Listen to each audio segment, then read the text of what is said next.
My title today of my report is Non-for-Profit Organization as Institutes of Freedom.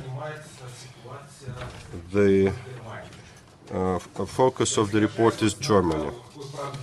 I invite you to have a walk in a small portion of history of constitutional and civil law in Germany. Non-commercial organizations in Germany play a very important role. I don't know whether you know it, well, the German names of these organizations. We call them Vereins. There are different types of such organizations. Small clubs based on interests of people. Sporting clubs, soccer, gymnastics. There are civil initiatives in the area of policy. Well, mostly it's environmentalist clubs, and of course there are political parties. Today I would like to focus on those clubs based on interests and sport clubs. My question to you now: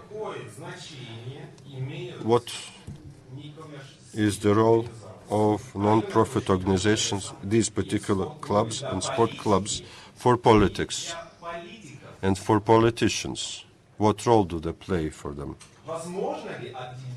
Can we separate policy making and politics from non-commercial organizations?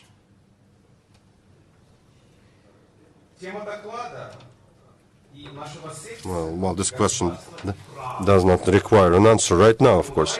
We're discussing the relationship between government and law. So let's have a look at the Constitution of Germany, the main law of Germany. The main law guarantees the freedom of associations, but how? Well, was it applied in the past? The Constitution of 1848,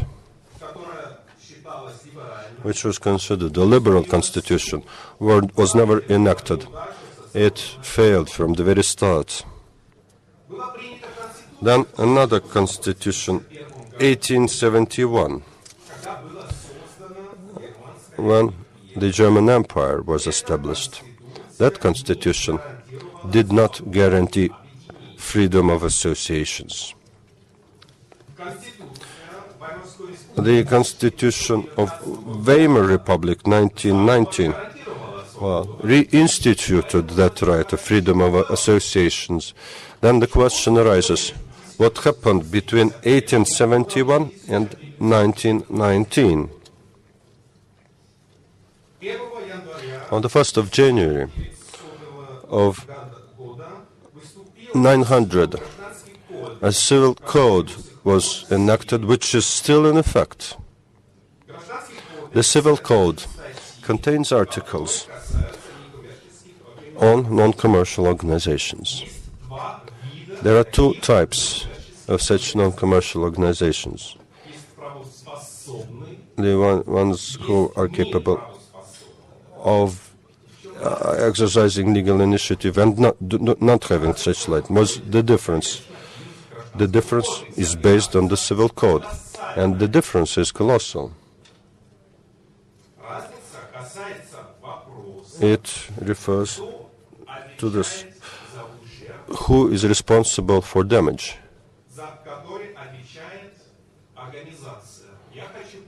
Personally responsible for the damage done by an organization. I'll give you an example to make it clear. Say an organization has its own house where it houses its activities. People would come in, walk out, and suddenly, while somebody gets damaged, the guest gets hurt inside the building. And that damage done to a person, say, a broken arm. Who is responsible to pay the damages? Whose responsibility is that? Is it this non-profit organization, the chairman of the organization, maybe all members of the organization? If an organization is of the first time, then the responsibility would be limited to the property of the organization itself. So no member of the organization would be liable with one's own personal funds. But if the organization is of the second type, according to the Civil Code of 900, then each member of the organization would be responsible, would be liable, completely liable with their personal funds to pay the damages. The question is then this. Well, how to get this right for an organization to exempt the members of the organization from the obligation to pay? Well, let's look then at the... Well, you should apply to a government office and have your organization registered, and you then have to report which people founded the organization and what was the purpose of founding the organization. The conclusion seems to be clear. The government at the end of the 19th century was afraid of non-commercial organizations. They were suspicious of such organizations. Why? Because they were outside the government. They were free. Today the situation in Germany is different, totally different. Non-commercial organizations are very popular and they have a lot of prestige associated with them. They play an important part in the life of society.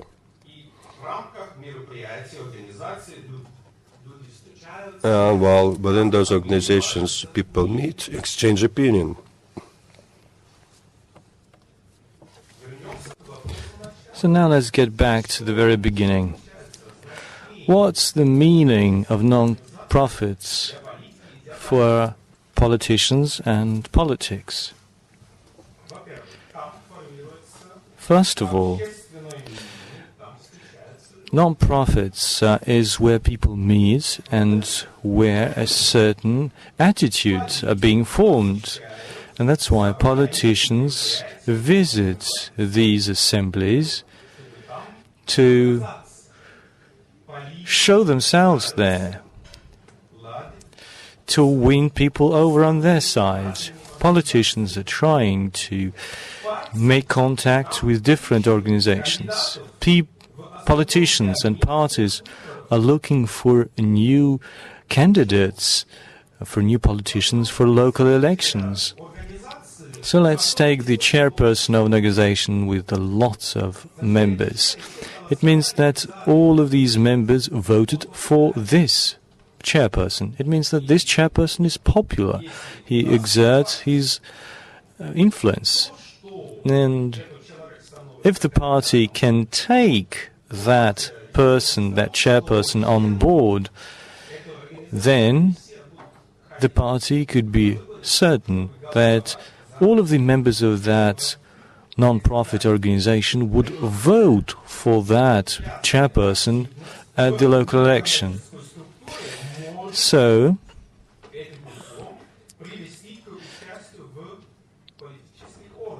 if you are really active in a non-profit, you could become part of the political spectrum, and the state wants to control all of these processes. And that's how it often happens in Germany. Before I moved to Russia 5 years ago, I was a member of the city council, and indeed, German parties are always headhunting for new members in non-profits.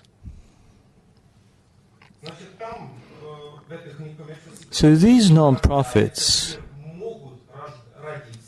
are a breeding ground, an environment where new candidates can be born. And that's where political competition can be born without any interference by the state. That's why, let's go back to the title of my report. Non-for-profit organizations are an institution of freedom. Why? Because the state finds it very difficult to control.